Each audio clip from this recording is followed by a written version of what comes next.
Hello, everyone. Good day and welcome to the session. In today's session, we intend to give you an overview of how artificial intelligence and machine learning is transforming the traditional FP&A landscape, and then we discuss how NetSuite's FP&A solution, that is NetSuite Planning and Budgeting, can be unlocked to drive such changes. Safe harbor statement to start off. A quick introduction from my side. I am Saptarshi. I have been with Oracle NetSuite for over 8 years now, working in enterprise performance management, that is EPM and analytics space for over 20 years. Currently, I'm playing the role of solutions director for EPM and analytics portfolio in EMEA. So this is the agenda for today's session. So we'll start off with a brief introduction to NetSuite EPM, and then we go into the AI side of things. We'll show you the capabilities that are available within NSPB, that is NetSuite Planning and Budgeting, regarding to predictive forecasting and AI as on date, and you can start using those capabilities if you are having NetSuite Planning and Budgeting as on date, or if you are looking to get NetSuite Planning and Budgeting in your future. These are the capabilities to look at. And then we'll end with some Q&A. So I mentioned about EPM when I introduced myself. So let's take a quick look at what is EPM. EPM, or Enterprise Performance Management, is a set of 4 key processes designed to help organizations align their strategies with execution to improve overall performance. It involves 4 key pillars: planning and budgeting, financial close and consolidation, tax close and consolidation, and finally reporting and analysis kind of sits at the heart of it. These pillars and processes are common for all kind of you know industries that we cater into. Now, the umbrella term EPM is essentially an extension of what originates in ERP or CRM system and then flows downstream in what we can call as an extended a record to report process beyond ERP, like in our case, NetSuite. EPM systems extend and complement ERP systems.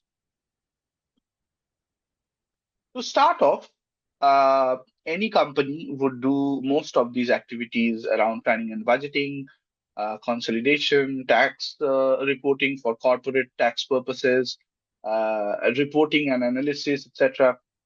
All of that will be done on spreadsheets. However, as companies grow organically or grow by acquiring other companies, spreadsheet-based processes become disparate and falls far from reality uh, in a short period of time. And that's where EPM systems come into picture to streamline these 4 key processes working alongside ERP systems. EPM systems enable management to better respond to challenges and opportunities across various legal entities, departments, business lines, regions, markets, etc. Now, for today's session, we will focus into the planning and budgeting space.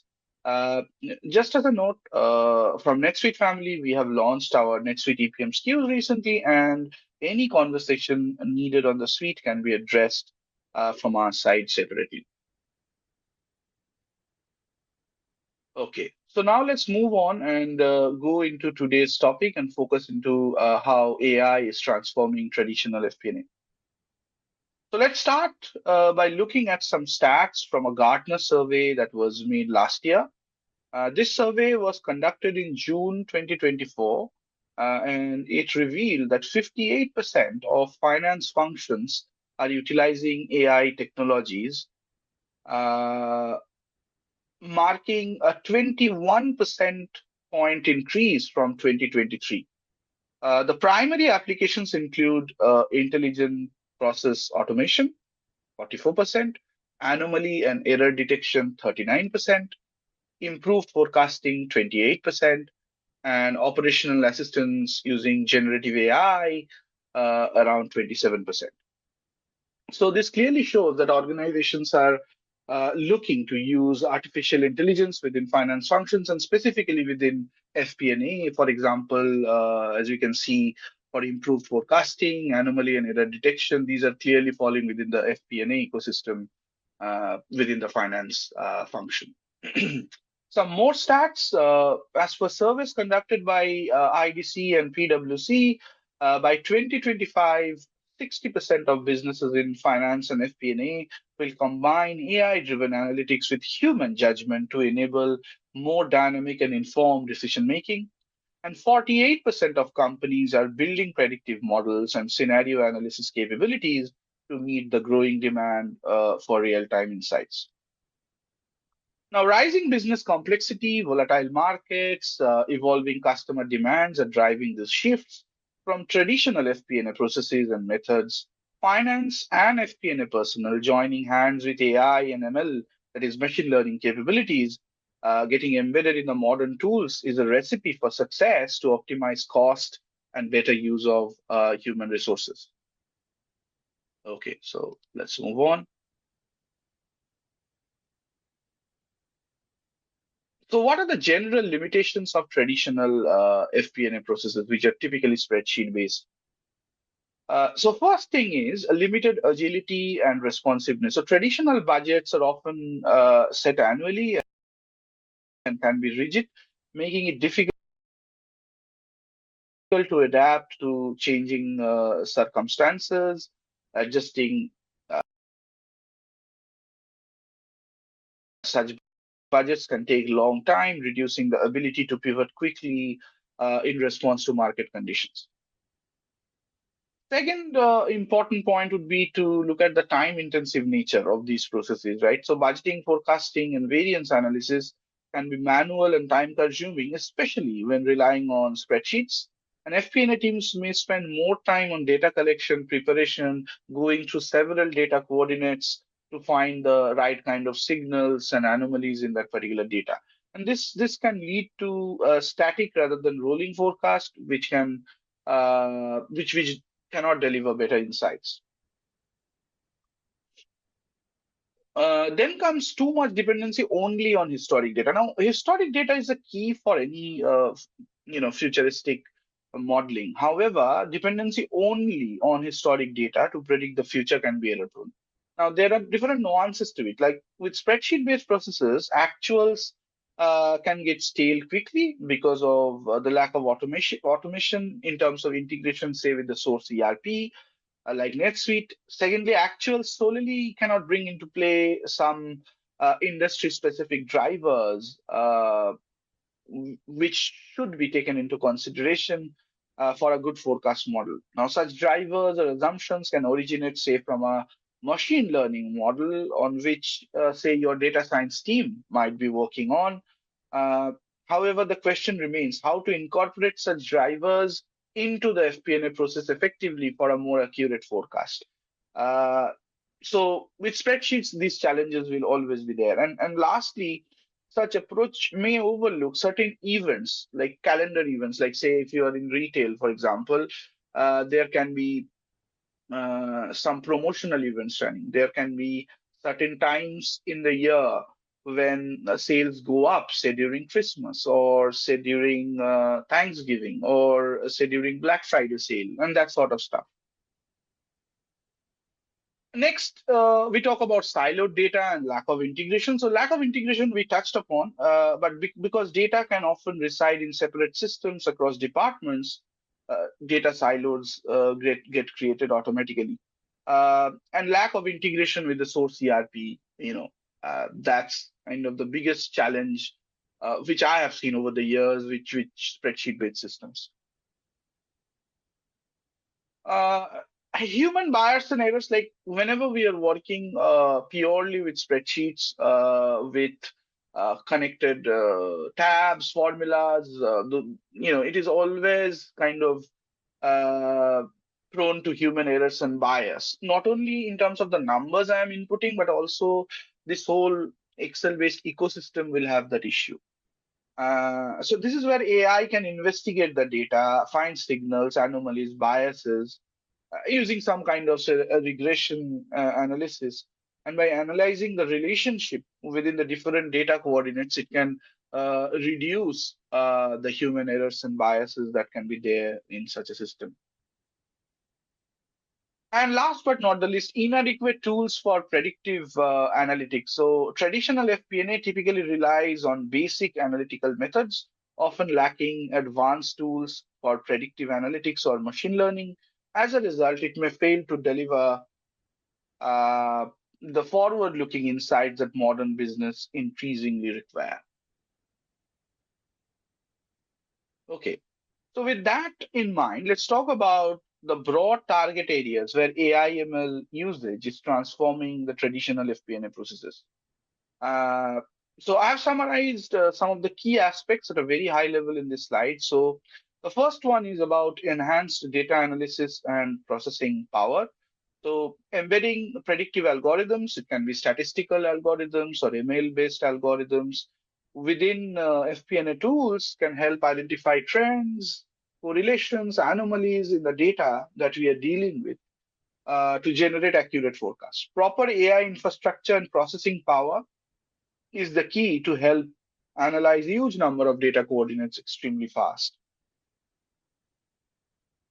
Then comes improved accuracy and better decision making. So AI-driven forecasting engines can provide faster outcomes with lesser human bias and can incorporate external factors like market trends, macroeconomic factors like GDP, etc., in the forecast.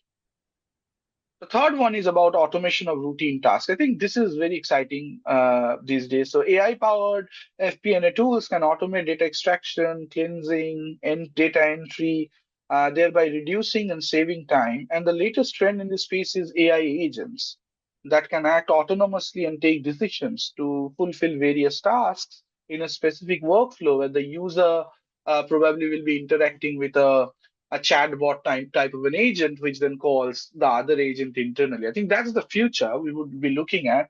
But it will be wonderful to work with a system with different AI agents doing different stuff, and then human inputs coming in at the right points to give them the correct steer to look at the final outcome. Finally, it's about dynamic forecasting and scenario modeling when things are so volatile in the market these days. So unlike annual static budgets, AI-driven rolling forecasts can help adjust, the forward-looking numbers dynamically, and we can create several scenarios at the same time with certain, tolerance percentages across different scenarios, therefore allowing for proactive decision making. So rather than doing a variance analysis with the past, you can start doing variance analysis with different scenarios created for future with different tolerance levels, or and that can give very interesting insights to the whole activity of variance analysis. Right. So let's now see how the FP&A methods have evolved over a period of time. When it comes to FP&A, I'll rather call it XP&A because FP&A seems to be totally tied to the Office of Finance. However, these methods are not just tied to FP&A, but I'll rather call it XP&A, which is not only catering to the Office of Finance, but also to other operational planning needs as well. So if we look at a maturity timeline here, with the left-hand side being pretty much manual input driven, while the right-hand side, extreme right-hand side, more sophisticated predictive forecasting driven. So the left, we start off with manual inputs, right? And that's the most basics. I input some numbers for my future periods, looking at my historical data, and then I can justify it with some commentaries. The next level of sophistication will be to add certain business drivers and run rates. Last year, plus minus X%, or rate times quantity when it comes to driver based. Then level of additional sophistication can be included when we incorporate smart drivers, which can flow from various transactional systems like a data warehouse or say a billing system, HR system to drive a more accurate forecast. And then finally, as we go from this level of maturity to more data volumes, I think this is where we introduce what we call as predictive modeling or predictive forecasting. Now, predictive forecasting or predictive modeling again has got two parts: statistical forecasting, which is driven by say time series statistical algorithms, which can act as a regressor, and then ML-driven predictions, where you probably will not be able to create a straightforward equation between the what you want to generate to what are the independent variables, but that's exactly where machine learning comes into picture, where it can find the correlations between the independent variables and try to project a number which you are looking to forecast. Now, this area can again be subclassified into three types of problems, which typically we would like to solve: regression, classification, and clustering.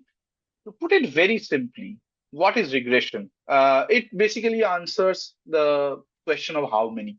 So, say, what will be the revenue in Q4 for UK market for product X?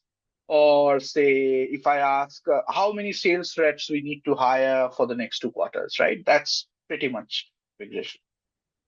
Classification answers the question of what category.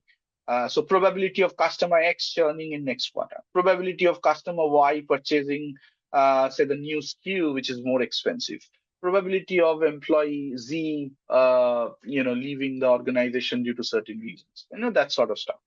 And clustering answers the question of what grouping, like say group my 5 similar customers depending upon similar buying patterns.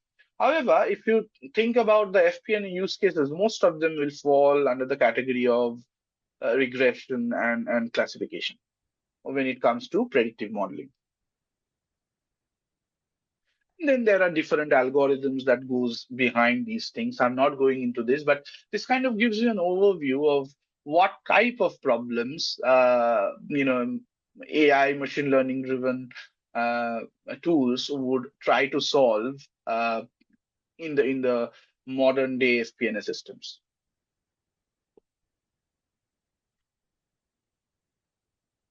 Moving on, now let's look at the AI brain that is fueling all that we have discussed till now.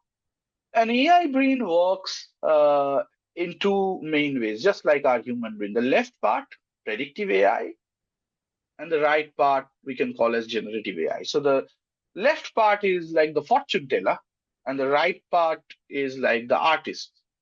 So they work together to make suggestions to steer your business. And just like our brain, it helps you take decisions at every step. So predictive AI, to give you a very simple example, can make smart decisions like what will be my sales next month, right? While generative AI then can create a useful content like a report explaining the sales trends. So very simple example, but kind of gives you the idea of how these sort of things are getting are working behind the scenes for a better and more accurate forecast. Right. So let's see how the AI brain is fueled within Oracle NetSuite ecosystem. So the secret to that is our OCI, that is our Oracle Cloud Infrastructure, which is an extremely powerful AI-driven platform that hosts all our applications. Now, our leadership has been talking about this, and it's worth reiterating about the advantage that NetSuite has with the use of our AI.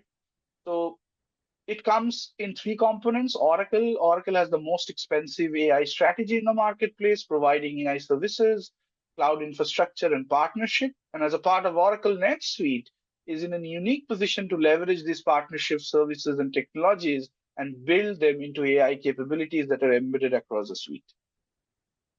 Then comes NetSuite Data. Now, as a cloud-based unified suite, NetSuite centralizes your data from all business functions. That data, which is the quality of data, is the ideal foundation for getting most out of the AI functionality embedded in the suite. We know that the best AI comes from best data, and the best data comes from an unified suite. That kind of puts NetSuite ahead in AI innovation. And finally, the suite. Thanks to the suite and sweetness, you have an even more complete picture of a business with centralized, up-to-date, accurate data on demand all the time.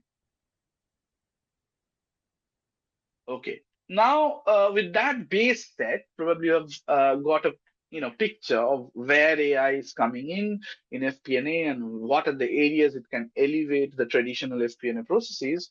Now, let's look at how NetSuite's NSPB's intelligent performance management (IPM) capabilities can help drive such change. Before we jump into the IPM part of the presentation, let's quickly introduce NSPB to those of you who are new to this tool. NSPB is the FP&A solution of NetSuite that sits on top of NetSuite and leverages the out-of-the-box connectivity to NetSuite to pull the actual information needed to run the budgeting and forecasting functions.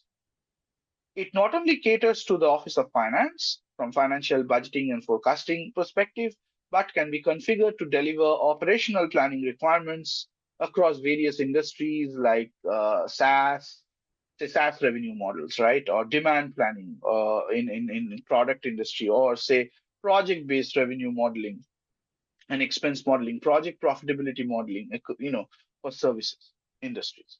It comes with a pre-built financial framework, which can get you up and running with your financial planning piece within a few weeks. It comes with pre-built dashboards, standard financial ratios, and a three-statement, that is P&L, balance sheet, and cash flow forward-looking models that allows you to do your budgets and forecasts pretty quickly, fully tied with NetSuite General Ledger. And then that can be extended for more comprehensive and industry-specific use cases, say workforce planning, or for that matter, any other industry-specific revenue models, CapEx models, and whatnot.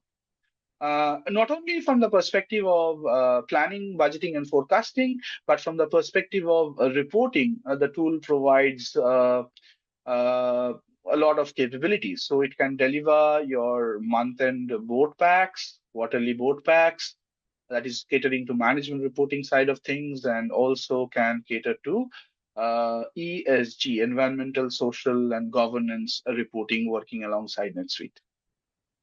The tool is natively synchronized to NetSuite, and that's why we call it NetSuite Planning and Budgeting. So any changes that happens within NetSuite, which is relevant to the FP&A functions, will get reflected without any hassle within NSPB, and that's a huge advantage during the budgeting and forecasting cycle. So you are not running around to find what's not there in your planning tool, which is what has been updated in your ERP system. So, and then it has the ability to connect to any other non-NetSuite source, say to your HR tools or to a data warehouse, for example, to pull the information needed for budgeting and forecasting purposes. Last but not the least, and I call it the crown jewel of NSPB, is SmartView, which is our Microsoft Office and Google Sheets connector. So it helps business users who are so much married to working with Excel or Google Sheets to remain on Excel or Google Sheets, but still interact with the cloud solution equally effectively as they can do through the web interface. And with SmartView, there are loads of other capabilities where you can deliver your management packs, board packs, in combination with your forecasted actuals, budget numbers. So, all that stuff that you are doing within the cloud solution can be taken on these alternative interfaces, and you can interact with the solution. So it's a two-way data flow, so you can write back information as well from SmartView to the planning tool. So that basically renders it not only as a reporting interface, but also as a planning interface. So I would encourage you to have a look at the standard demos of NetSuite Planning and Budgeting if you are looking to get this, uh, to get an overview of the generic capabilities of the tool. In today's session, however, I am going to deep dive into the IPM capabilities and how business users can leverage the power of predictive modeling powered by AI within NSPB.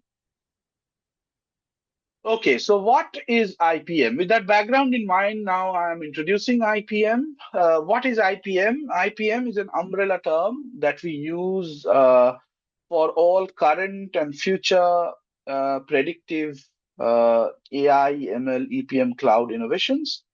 And I'll talk about what you can use within NSPB SKUs as on date. There are mainly four capabilities.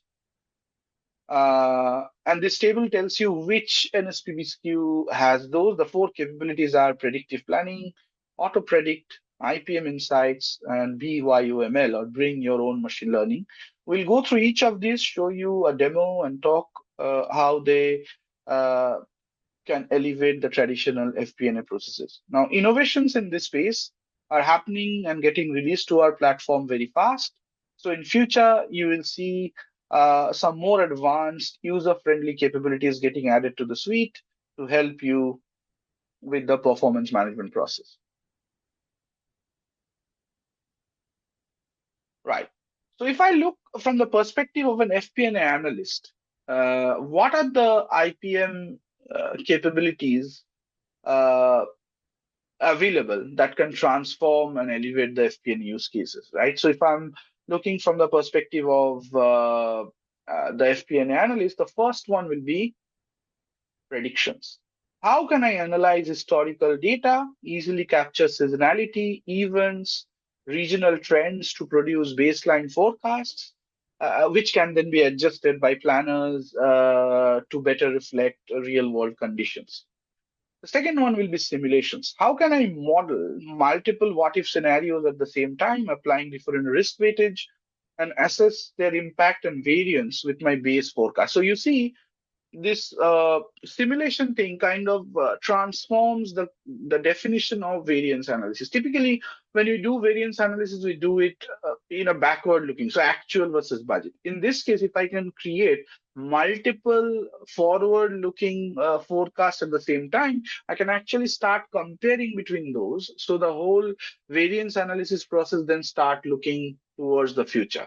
And then I can compare it with my base forecast and put my manual inputs and kind of reach to a final consensus forecast. Next comes correlations. How can I incorporate external variables like weather, promotions, market trends, which can significantly influence my forecast? This is where the usage of machine learning can come into picture. And last but not the least is insights. How less time I can spend on consolidating and analyzing several data points, which can get lost in translation very quickly, thereby delaying decision making. Rather, how efficiently I can use AI to do all that data processing and let AI provide me with actionable insights, allowing me to focus on strategy rather than number crunching. So these are the four key areas as an FP&A analyst I can expect from NSPB as on date to be solved and transform the regular forecasting process that I deal with. So first is predictive planning and auto predicts. Let's take a look at what these are. So predictive planning, what business problem does it solve? So most forecasts are based on gut feel, manual inputs, or there can be simple drivers. However, it is difficult to capture in these forecasts. And when I say difficult to capture, I'm talking about automatically capture, right? Seasonality, if there is any event that is driven by my forecasting calendar, which I know has happened in the past and will happen in the future as well, how that can affect my numbers, right? So these are the type of business problems which predictive planning solves. And what is the value proposition? So it's a built-in time series forecasting engine. It's already there. any user, any business user can use it on a right click. So it's a no code platform, or a no code capability rather. It's very understandable and user friendly with proper explanations given when the forecast runs. And it kind of takes emotional aspect out of forecasting. So I can very well use predictive planning as a tool to sense check, whatever I have, done with my, say, driver-based forecast, and then I can run the prediction on top of that and see, okay, this is what my driver-based and manual input-based forecast has provided, and this is what the machine is telling me. So, why this difference is coming? Shall I put some manual adjustments? And all of that can come into picture. However, this particular capability you can operate from what we call as a web form within NSPB, that is a web template or a web form, and also from a smart view. But what this lacks is a, power of batch processing. So if I want to run my predictive planning engine over my set of 30 products, 5 markets, or 5 sales channels, for example, and across my 50 customers, I can run it on whatever is displayed on a screen. But if I want to run it as a batch and pre-populate my scenarios, that's where I can bring in auto predict. So auto predict basically leverages predictive planning engine. So predictions are done exactly the same way as predictive planning does, but the advantage of using auto predict is that it can be predefined, it can be run on several data points at the same time, and I can pre-populate different scenarios and versions ahead of time. So when I'm rolling out the templates for my planners, they're not starting from blank sheets. They're already pre-populated with some numbers provided by this engine, because I have done a batch processing before. As a budget administrator, I have already run it, and then I'm releasing it to my planners, right? So it can help provide faster forecast cycles and analysis.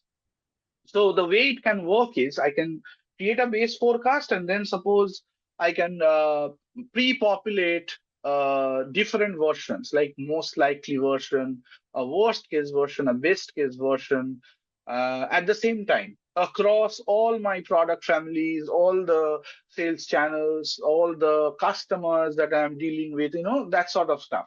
So it's like a batch process, exactly uses the same engine that predictive planning uses, but then this kind of starts giving you that future looking variance analysis. So this is where it becomes very interesting.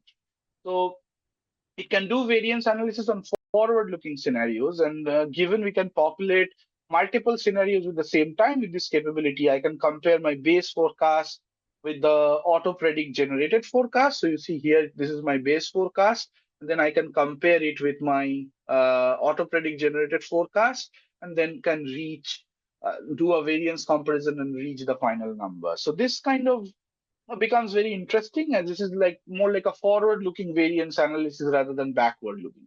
Again, this is designed for general FP&A users. It can just run as a batch, and then you can just start using it. Again, no code activity, very easy to configure. Right. So we have understood what is predictive planning and auto predict, but what kind of problem they're solving. We talked about the regressions, the classifications, the clustering problems that predictive tools solve.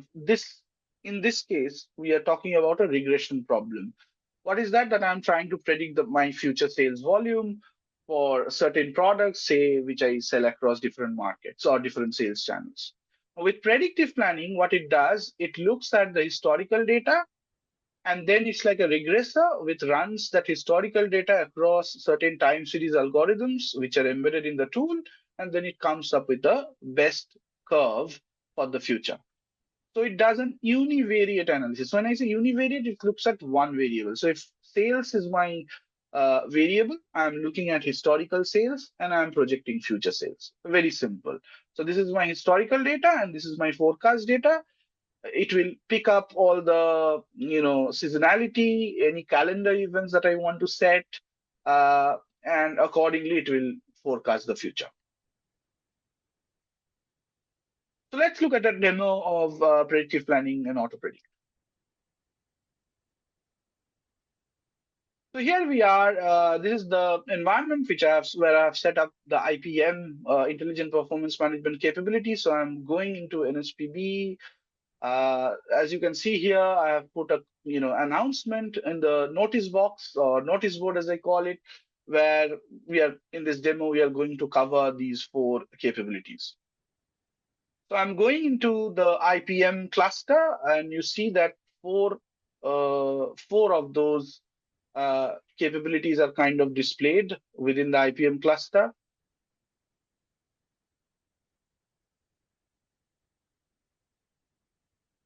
Right.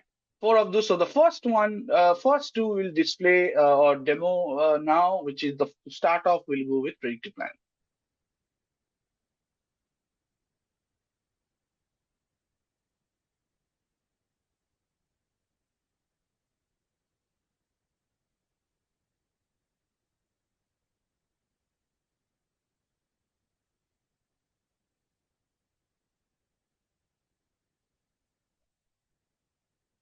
So what we are doing here, we are predicting sales units. We are predicting sales units for certain electronic goods which this company is selling. So I'm going into the first vertical tab, which is named or marked as 1. And let's understand the process here. So you see here on the left-hand side, I have my actual sales unit. So I have 1 year, 2 years of data roughly. So FY23, I have the sales units across these different products, smartphones, tablets, etc. And I am selling those across 2 sales channels, which I'll show in a moment. So I have some historic data, and in FY24, I'm planning to do the forecast from April. In FY25, I'm planning to do the forecast from April to December, while I have 2 years of historical, 2.25 of historical data. So full 2 years, and then Jan, Feb, March of current year. Right. So you see that I'm going through the different channels, a marketplace and e-commerce website. And here at the bottom, there is a graph which kind of shows, if I toggle across the product, it shows the different trends of actual data that is available. Now, I also have the budget data that I have done for the current year, but I want to do a rolling forecast. And this is where I will use predictive planning to do the rolling forecast. So the first thing to do is actualize my close months. So once I've actualized the close months, I will then go and run my prediction in, say, a 3+9 scenario, right? So 3 months of actuals, 9 months of forecast. Now, mind you, predictive planning can run across multiple years as well. For demo purposes, I have just kept it to 1 year, which is in this case, I'm calling as a scenario called forecast. 3 months of actuals are there, and I'm running the forecast for 9 months, looking at the historical trends. Now, here you see I have 2 different versions across which I can create this forecast. One is base, and the second one I'm calling as base considering events.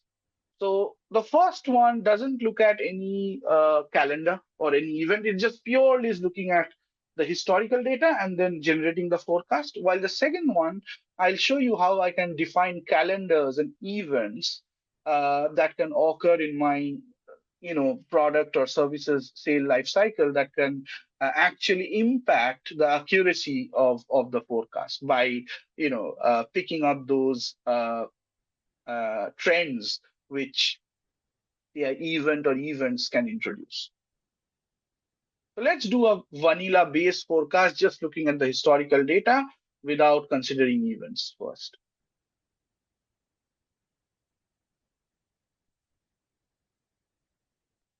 So here we are. I'm running it for the e-commerce website channel across all the products. So I'll go to actions, I go to predictive planning, and I kind of run the forecast. So you see what it has generated now. It has looked at the historical data. So everything to the left of this black line, as you can see to the left of this black line, everything is history for this particular product. Everything to the right is the prediction. So I have not generated any manual forecast here. I'm just using machine-driven prediction for this demo. Therefore, it has generated this dark blue prediction line. If there was a manual forecast that I have created, it will also show up here, right? So I'm purely using the engine to look at the historical numbers and generate the forecast for me, generate the prediction for me. So let's see how it works.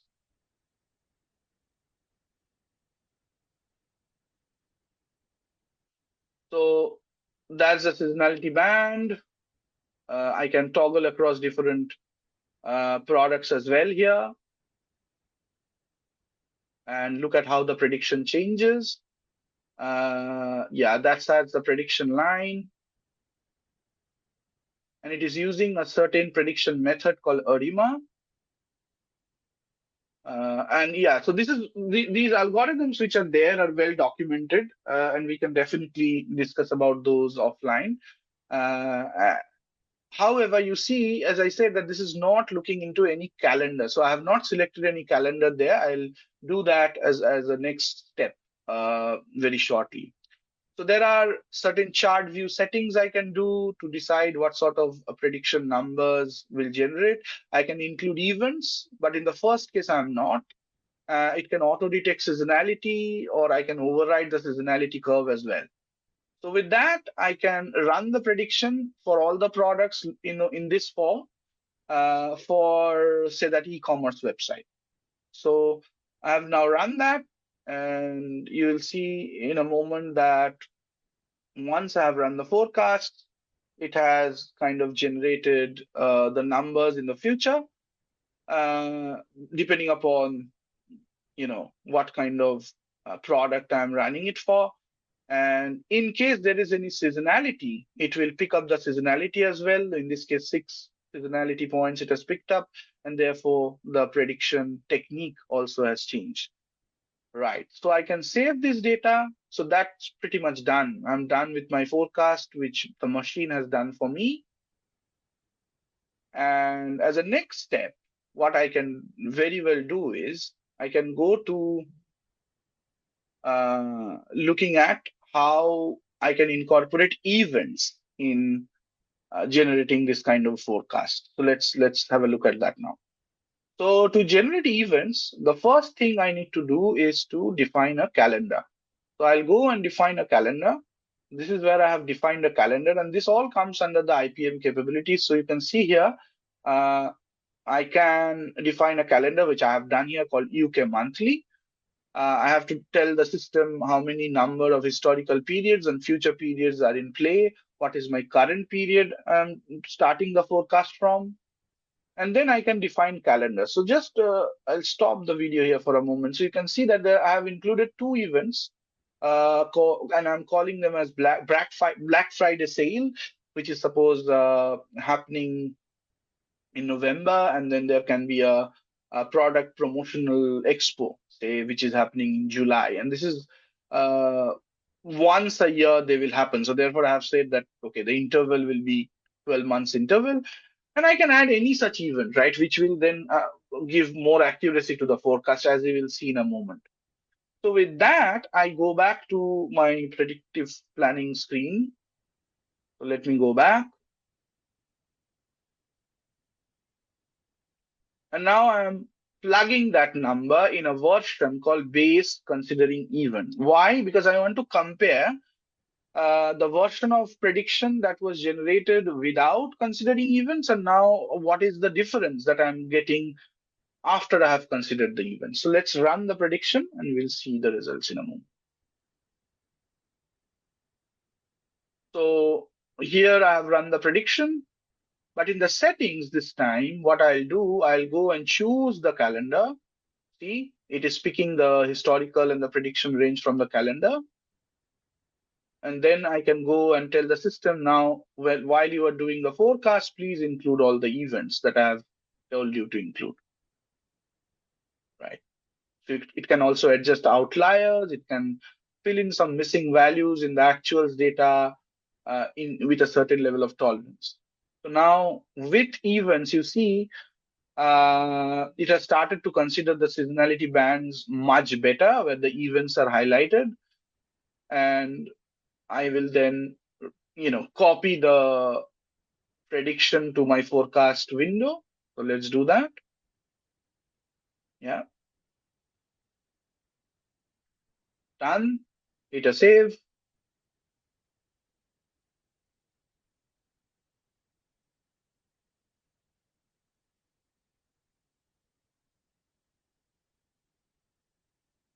Okay, right. So now in a dashboard, I'm displaying the difference between what was my base forecast and how the event, after considering the event, the forecast has seen. So you can straight away see the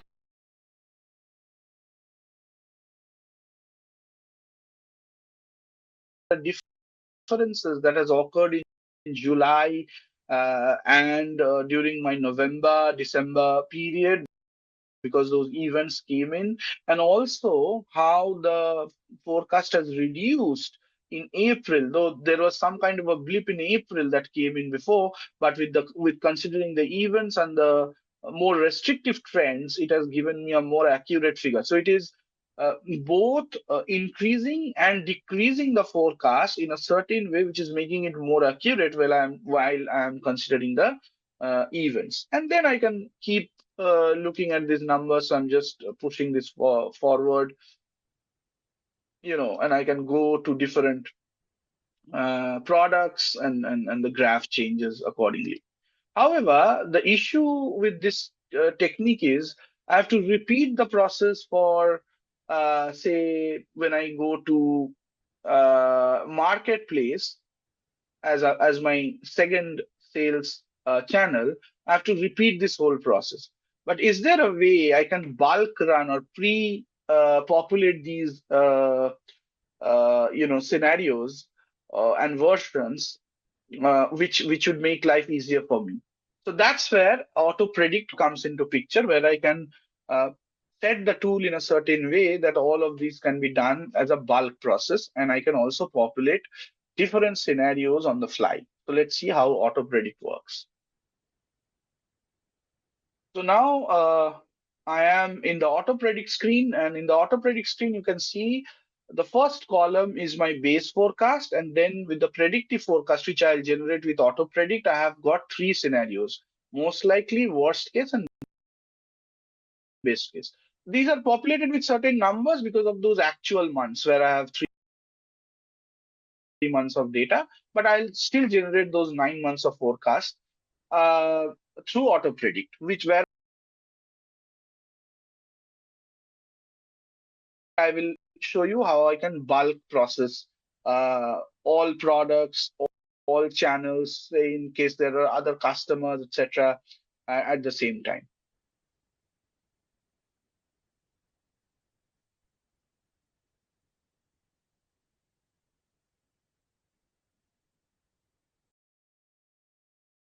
So let's go and set up auto predict. So I'll go first. I'll just drag this video a bit because this is just talking about the schematics of the form, which is pretty okay. Now, how do I achieve that best case, worst case definition? So to achieve that best case, worst case definition, I can go to settings as a planner, and I can say, I can set a prediction interval for best case, worst case. So see, there are different presets which are available, and I can choose any of these to set the risk percentage or the tolerance percentage for the best case, worst case, and whatever when I compare it with the most likely case. So once this is set, I can then go to my predictions. So here I have now, this is where I'm setting up my auto predict definition. So how do I tell the system that run the predictions over these many products, these many sales channels, what kind of actuals I have to look at, all that I can set up. And this is, as I said, it's a a no-code interface. It can be used by business users through this front-end UI that is provided. So I'm going into setting up, or I'm showing you how to configure it before I run it. So you see here, I'm telling the system that predict the future data using time series algorithms and use auto predict for that. I'll come to generate insights in a moment because that's my next topic. However, for now, let's focus on the left-hand side. That is, I'm running the auto predict.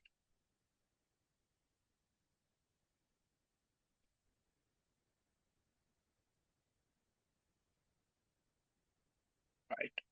So here I'm setting up the calendar. When I'm setting up the calendar, I'm basically telling the system which historical data range to use, which forward-looking data range or in the time series to use.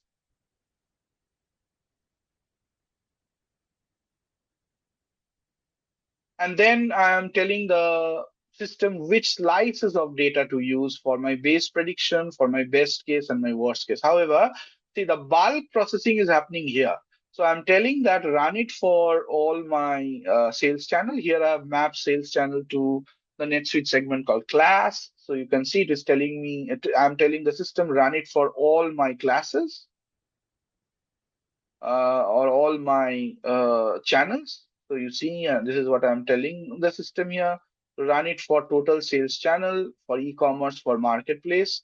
And similarly, I'm telling the system to run it for all my items, which I want to predict the numbers for. And this is where the bulk processing nature comes into place. So I'm actually telling the system which blocks of data to pick and run and pre-populate those scenarios, right? And that's the advantage of auto predict. And then you see that best case and worst case settings that we did. I can similarly just add here these scenarios. And so the idea is that I'll populate all these prediction scenarios on the fly. So base prediction, best case, worst case, all will be run as a bulk process. I'll populate them on a fly, and then I can go and look for forward-looking variance analysis as well. Okay, so let's move ahead. Again, I'm just dragging it a bit further. Now, when I am setting this up, and I'm kind of looking at these settings or these configuration settings that I'm doing, help is always around the corner. So if I click on those sort of question,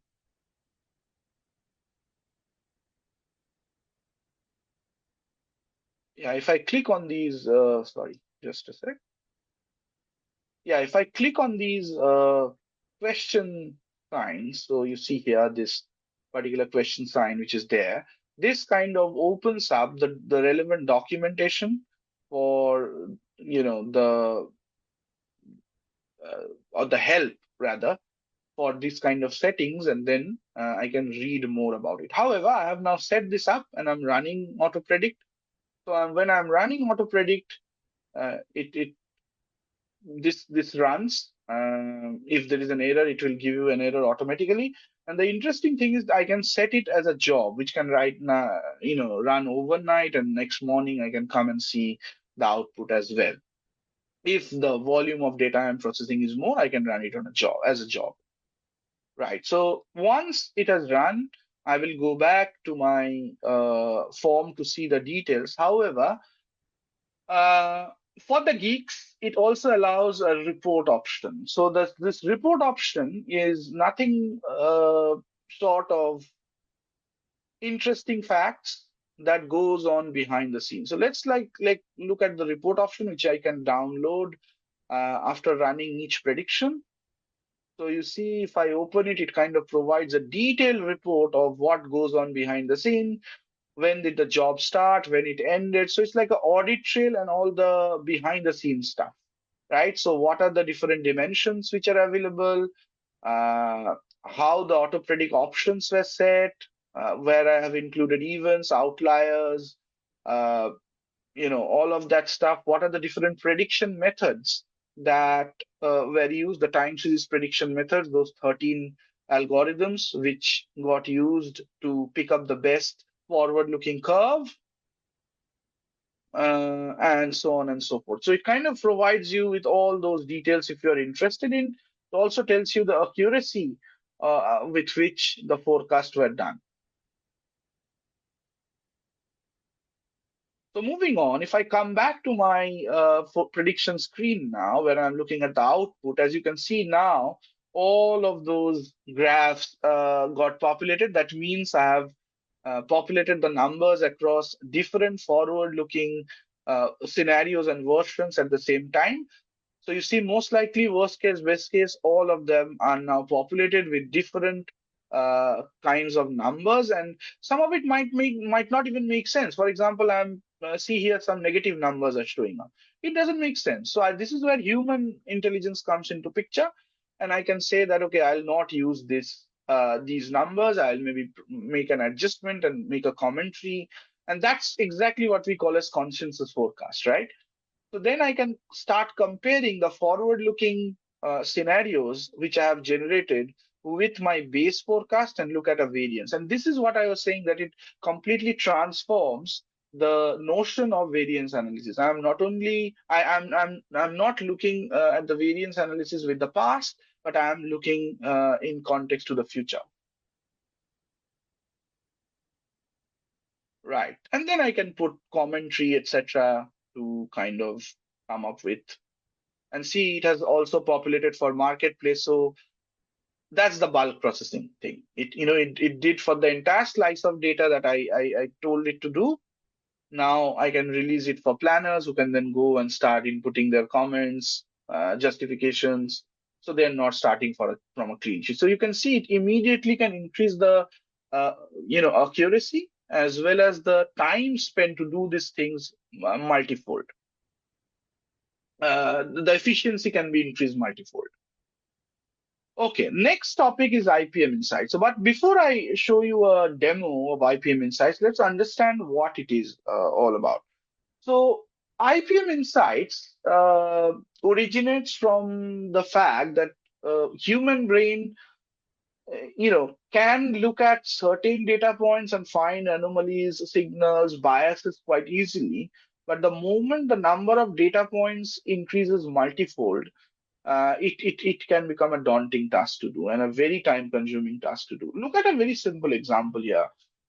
I have a company hierarchy which goes into East and West as regions, which are then again classified into different regions, which can go into different stores, right?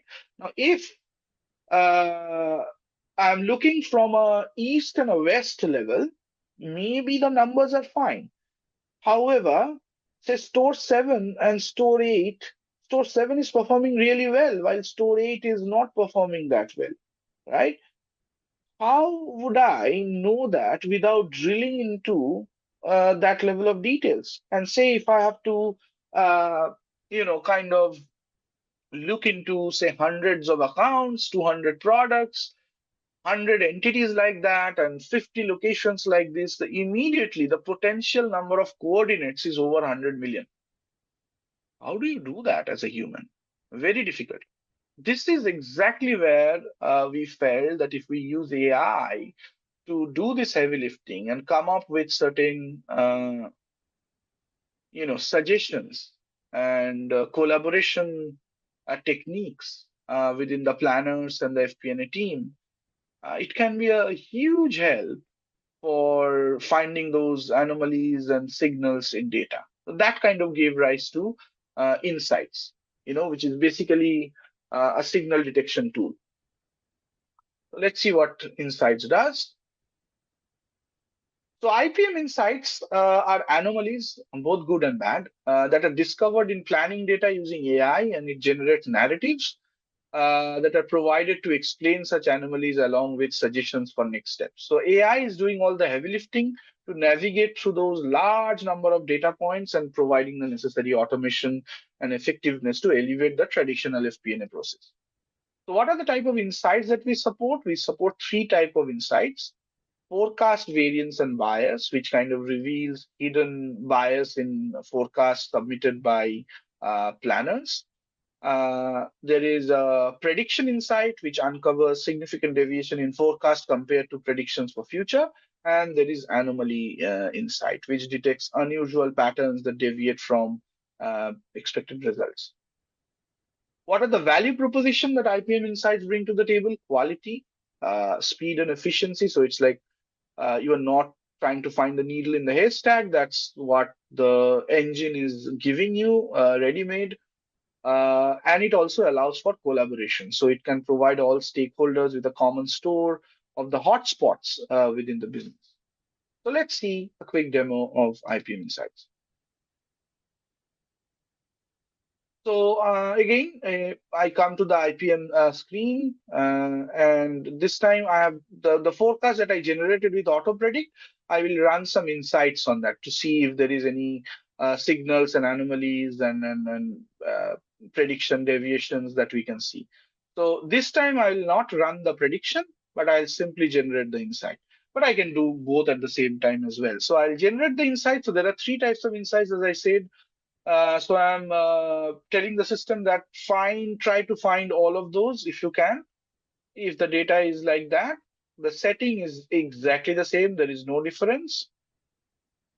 However, when I come to the settings for insights, there are different criteria, trigger criteria to look at the error measure, the risk metric, etc. Again, this is very well documented. And if you want to read about these, click on those question marks and it will take you to the documentation, like what is a mean absolute percentage error, what is a Z score, and all of that it kind of tells you in simple terms.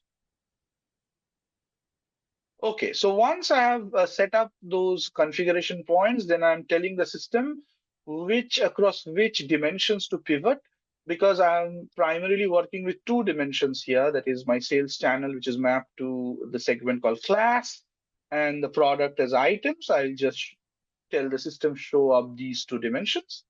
And then I can also tell the system to show some, a low and high magnitude percentages. So which one I should be worried more, which one I should be worried less, when these insights show up. That's it. There is no other settings, very easy. After that, I run the insights. And once I have run the insights, again, it can generate that sort of a report, which I can download. But I am more interested in looking at so see, now it has generated all these insights. So there are some high impact ones, there are some medium, and there are some low impact ones. So the highest impact one says that the predicted units, again, this is a prediction type of an insight, which is telling me that the predicted units are 92.8% lower than the forecast. So in this case, I can open this insight and review what I need to do. So let's go and review it. So you see, it is graphically telling me what was my forecast, what was my base prediction, and it is also giving me a narrative of what exactly this means, right? So it is telling me that the predicted average periodic units for the e-reader for e-commerce website is this, which is 92% lower than the forecasted predicted units. So see, I've not done anything. AI is doing this for me and coming up with this sort of narratives. And then it is also telling me, do you want to override? What do we want to do? Do you want to really override the prediction with your manual adjustments or manual judgment, or you want to do something else? That sort of stuff. So here, as you can see, I can then take my judgment call and I can basically go and override my numbers if I wish to. So here I can update the forecast if I wish to. As I said, I can show the historical data if I want to. So in this case, suppose I want to update it with a certain number. So I'm going and updating it. Say in this case, I want to update it with 500, for example, for July. July is TP7, so its nomenclature is like that in this demo environment. So I can update, I can enter my commentary, and then this can be shared, with my fellow planners or with my FP&A analyst, with my CFO, who can also look at what was updated based on the AI-driven narrative, and see this is where I have updated manually. There is an explainability column which also tells you what is the error measure, and how the error measures were treated, and then the commentary comes into picture. I can then open these insights in ad hoc grids as well and see the exact data coordinates where those changes were made, how those changes were made, and so on and so forth. And there can be different such insights which can be generated. Like if I look at a forecast variance and bias insights, if I open it, you see this came up because of this sort of a hotspot where the forecast was 25.5% lower than which was forecasted for the last 2 years. So it's definitely an anomaly, and therefore it is showing up here with a certain explainability. And again, a commentary can go hand in hand with this. I can open it in an ad hoc grid and see, oh my God, these numbers are for forecast 1,000 while the actuals was 255. So it's definitely some sort of an anomaly in the data, and hence it has come up in these insights. So you see how easy it then becomes by segregating my priority to look at those and take necessary actions. So that was all about IPM Insights, and hopefully you get how effective it can make the overall forecasting process to find this kind of signals in huge chunks of data. Last of these capabilities is bring your own machine learning. As you can see, this particular capability, is kind of pretty literal. The name is very, very literal because it kind of tells you that if you have your own machine learning model, which has been trained outside NSPB, I can simply import it. And once I import it, I can give it to my business users to do what if analysis, to modify certain parameters, and then provide a feedback, say, to my data science team who have developed that model, how accurate that model is. So bring your own machine learning allows us to develop machine learning algorithms outside NSPB, train it outside NSPB, and then import a fully trained model to NetSuite Planning and Budgeting. It follows open industry standards of the nature of the file that can be imported. When I say file, it's pretty much a Python code or something else, or an R code, which can be converted into open industry standard like PMML. And then I can just connect the ML models with EPM Cloud, right? So the important thing to note here is we are not training the model within NSPB. It's trained outside. We are importing it to NSPB by mapping the input and the output variables to what we call as drivers in NetSuite Planning and Budgeting. So what it solves? It basically solves the same regression problems as predicting sales volume, but this time it is not only looking at events or the historical sales, but it also is trying to find out through the machine learning the correlations between other independent variables like price, promotions, say industry volume for this kind of products, to see the hidden patterns and correlations that can affect the final numbers. And that's exactly how machine learning works, right? So it is not a univariate or a single variable analysis. It's a multivariate or a multivariable analysis where my forward-looking sales is a function of price, promotions, and industry volume, which I have for which I have trained a machine learning model outside in a different platform, and I'm simply importing the code to NSPB and giving the power of that ML to business users. So for business users, for them, it's very simple. It's a screen where they will go and run the forecast, while the heavy lifting has been done, by training the model, etc. So it is like giving the power of machine learning to business users in a very straightforward way. So what are the various use cases where I can leverage bring your own machine learning? So again, it can solve regression and classification problems. So there are different use cases across the verticals that we cater to where this capability can be used. And, you know, if you have a data science team who are working with machine learning models, this is where we can bridge the gap between the uh, data science team and the FP&A processes. You can simply import it, or say during implementation, if this kind of a use case comes up, such models can be trained uh, and imported by the implementation team as well. Uh, for providing the power of machine learning to business users.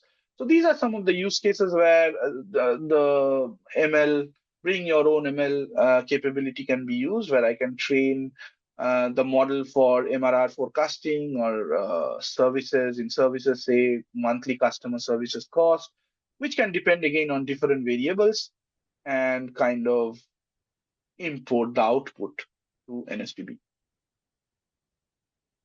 So as I said, what are the value proposition? It's kind of giving the power of ML in the hand of FP&A users. So FP&A users can leverage these robust ML-based forecasting techniques to generate more accurate forecasts. They can do what-if analysis using the generated predictions, or modify the values which are predicted uh, with their domain expertise and judgment to finalize the forecast. And they can also provide feedback to the data science team or the implementation team if they feel that from their experience, the accuracy of the model is not good.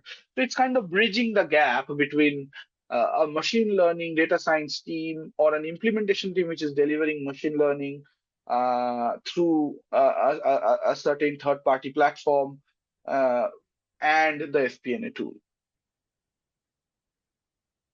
So let's look at a demo. So once I have trained the model, I will convert it into this PMML format. And once I have converted into this PMML format, I can then import this to NSPB.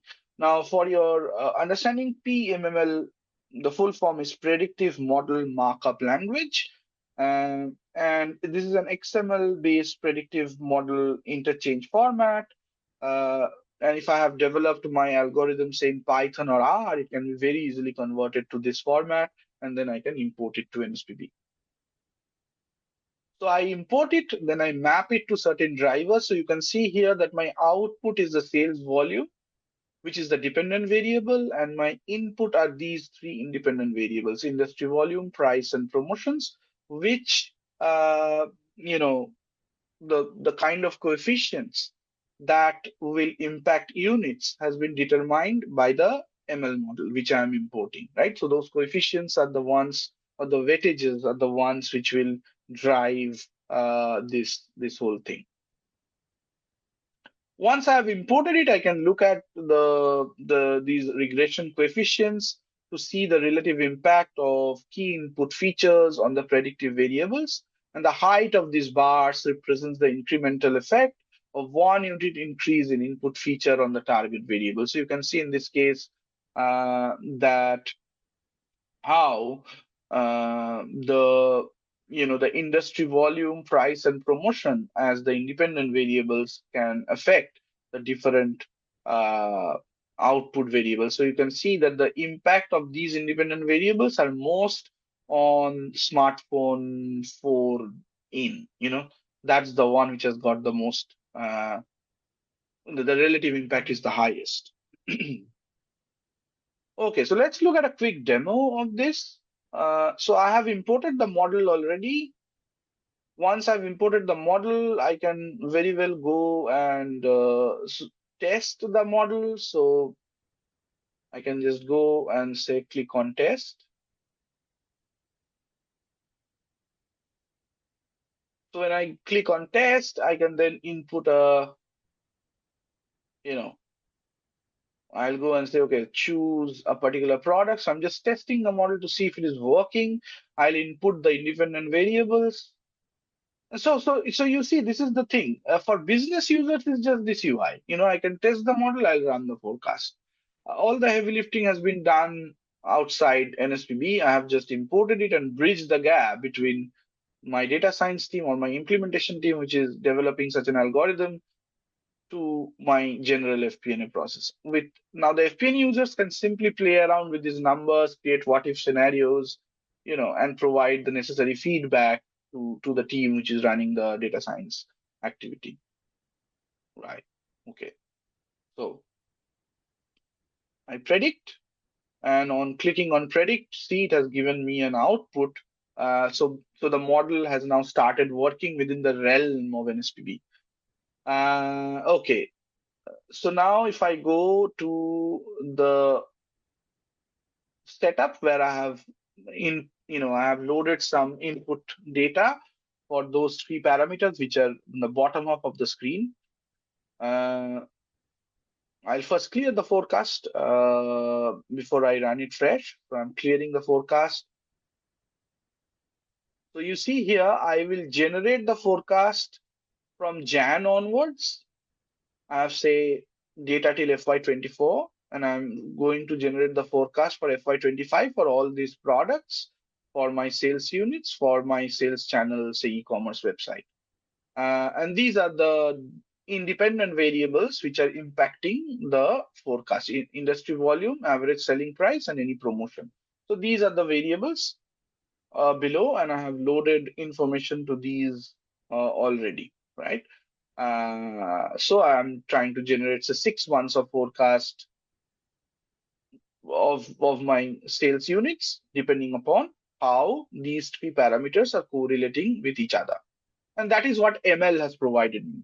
So I'll simply, as an end user, if I'm given this sort of a screen, I'll just do a right click. I'll say forecast using ML. So now I'm forecasting using ML. And it is generating the forecast. And that's it. So now that's all the end user is seeing, right? So for end user, it's very simple. It's done. The forecast has generated. Now I can go and play around with the version. Here I'm calling it ML version. I can call it a best case, worst case, exactly like the way I showed you before. And you see that those units got forecasted based on industry volume, average selling price, and advertisement and promotional events, or advertisement and promotional numbers associated with that particular dependent variable, which is units. Right. So that's pretty much how we can import a fully trained machine learning model and provide the power of machine learning to business users. And then they can provide their inputs from their experience and domain knowledge to make it more accurate and effective. Okay, so now we have seen all these capabilities. It's time to conclude. So what is the value of all these that we have talked so far?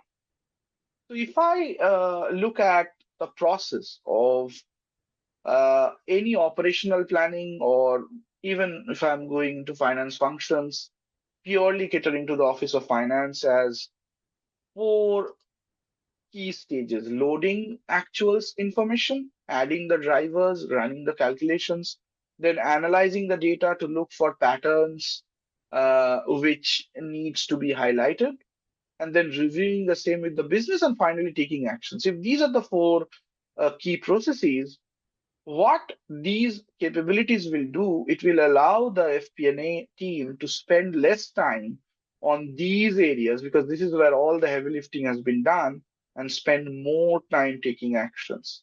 Work with finance partners to fix issues and enable the change, because all the signals, the anomalies, the heavy lifting of creating multiple scenarios, considering events, no events, all of that system is taken care of.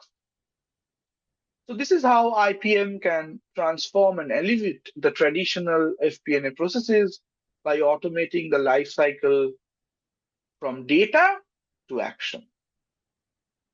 And finally, I'd like to conclude by addressing a popular debate about whether AI will replace FP&A teams and analysts. These discussions echo similar concerns we have heard over decades with each new wave of technological innovation. And the answer is no. AI will only enhance the capability of human and become a dependable partner in the whole ecosystem. In forecasting future businesses, a key responsibility of FP&A teams will be there to have that invaluable human experience to put their judgmental adjustments on top of what the system is predicting. And a combination of these two will provide the ability to respond and adapt quickly. And that will be the cornerstone of success. So the main conclusion would be it's not a or, but an and. So human plus AI is greater than human or AI. Thank you.